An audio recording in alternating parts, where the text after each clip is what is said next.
Halo teman-teman, kami dari kelompok 6. Kelompok kami membahas tentang model pembelajaran PMRI. Sebelum masuk ke materi, yuk kita kenalan dulu dengan anggotanya. Yang pertama, Marsilina Nima DH dengan NIM 191134033. Yang kedua, Meliana Elsie dengan NIM 191134083. Yang ketiga, Francisca Tias dengan NIM 191134128. Dan yang terakhir, Brigita Ardita dengan NIM 191134213. Sekarang, yuk kita masuk ke materinya. Pengertian model pembelajaran PMRI. Apa sih yang dimaksud dengan model pembelajaran PMRI? PMRI atau singkatan dari Pendidikan Matematika Realistik Indonesia. Pendidikan Matematika Realistik Indonesia atau PMRI adalah sebuah pendekatan pembelajaran matematika dalam dunia pendidikan di Indonesia yang mengadaptasi dari Realistic Mathematics Education atau RME yang dikembangkan di Belanda oleh Hans Freudenthal dan kawan-kawan dari Freudenthal Institute pada tahun 1970-an. Freudenthal berpandangan bahwa mathematics is a human activity. Kata realistik dalam PMRI memiliki arti dapat dibayangkan. Penggunaan kata realistik menunjukkan adanya suatu koneksi dengan dunia nyata. Tetapi, fokus PMRI lebih mengacu pada penempatan penekanan penggunaan suatu situasi yang bisa dibayangkan oleh siswa. Jadi, dapat disimpulkan bahwa PMRI adalah suatu pendekatan matematika yang memandang bahwa matematika merupakan suatu bentuk aktivitas manusia, sehingga proses pembelajarannya diawali dengan menggunakan masalah kontekstual sebagai fondasi dalam membangun konsep matematika. Prinsip dasar PMRI atau Pendidikan Matematika Realistik Indonesia berkaitan dengan matematika horizontal dan matematika vertikal. Yang pertama, quiet reinvention atau menemukan kembali secara seimbang.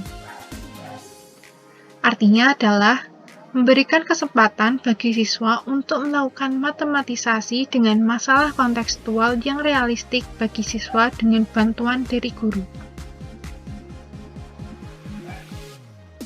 Yang kedua, didactical phenomenology atau fenomena didaktik.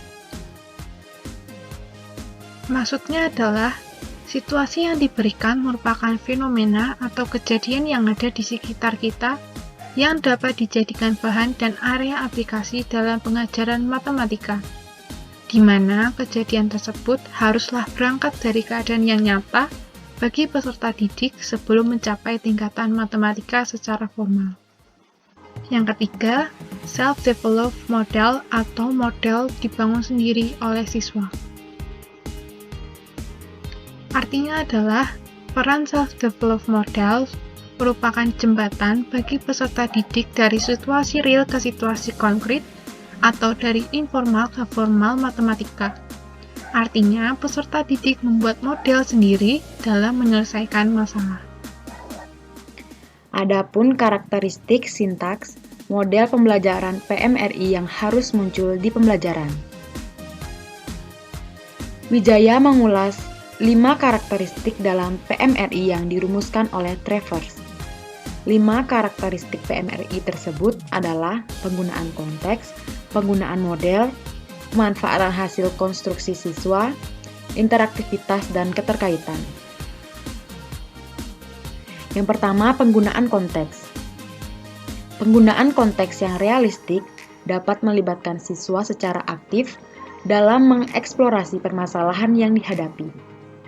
Konteks realistik tidak harus berupa masalah dalam kehidupan nyata, tetapi dapat berupa permainan, penggunaan alat peraga, dan situasi lain selama masih bermakna dan dapat dibayangkan oleh siswa. Yang kedua, penggunaan model. Model berfungsi sebagai jembatan dari pengetahuan dan matematika tingkat konkret menuju pengetahuan matematika tingkat formal. Model dapat dibedakan menjadi dua macam, yaitu model of atau situasi dan model for atau penyelesaian masalah. Pada model of, model dan strategi yang dikembangkan oleh siswa sudah merujuk pada konteks realistik atau dapat dibayangkan siswa. Sedangkan pada model for, siswa sudah dapat menggambarkan situasi dari suatu permasalahan realistik, kemudian dikembangkan untuk mengarahkan siswa pada pencarian solusi secara matematis. Yang ketiga, pemanfaatan hasil konstruksi siswa. Dalam PMRI, siswa dibebaskan untuk dapat mengembangkan pengetahuannya dalam memecahkan suatu masalah dengan menggunakan cara maupun strategi yang bervariasi. Yang keempat ada interaktivitas. Interaktivitas dalam PMRI bertujuan untuk menjalin komunikasi dengan sesama agar proses belajar menjadi semakin bermakna dan menjadi lebih singkat. Manfaat dari interaksi ini adalah supaya siswa dapat mengembangkan kemampuan kognitif dan afektifnya. Yang kelima ada keterkaitan. Konsep dalam matematika tidak bersifat parsial, namun banyak konsep matematika yang memiliki keterkaitan. Oleh karena itu, konsep matematika tidak dikenalkan kepada siswa secara terpisah. Melalui keterkaitan, satu pembelajaran matematika diharapkan bisa mengenalkan dan membangun lebih dari satu konsep matematika secara bersamaan. Selanjutnya ada implementasi RME dalam pembelajaran matematika. Iceberg FPB dengan RME. Yang pertama ada formal, contohnya penghitungan formal FPB. Yang kedua ada model for, contohnya pendataan faktor bilangan. Dan yang ketiga ada model of, contohnya pembagian permen dan biskuit secara adil dan rata semua jenis. Dan yang terakhir ada konkret, contohnya konteks dunia nyata.